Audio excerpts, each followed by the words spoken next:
কবিতা বিধবা। সধবারাই তো হয় বিধবা। সধবারা বিধবাদের এমন ভালোবাসে যেন ঘুঁটো পড়ে আর গোবর হাসে। তাদের স্বামীদের নিজ আড়ালে রাখে যেন বিধবাদের ছায়া গায়ে না লাগে। শিক্ষিত সমাজের লোকেরা হয় সচেতন, বিধবাদের দেখে তারা হয় অচেতন। তারা বলে ওরা নাকি রাক্ষসী অপয়া, তাদেরকে দেখলে নাকি হবে না যাত্রা।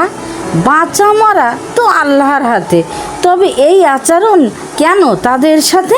সমাজ মেনে চলে এই কুপ্রথা। এই কুপ্রথা ভাঙতে চালু করেন বিধবা বিবাহ প্রচলন। সমাজের লোকেরা এখনো হয়নি পরিবর্তন। তারা বলে যে নৌকায় মাঝি নাই সে নৌকায় চড়তে নাই।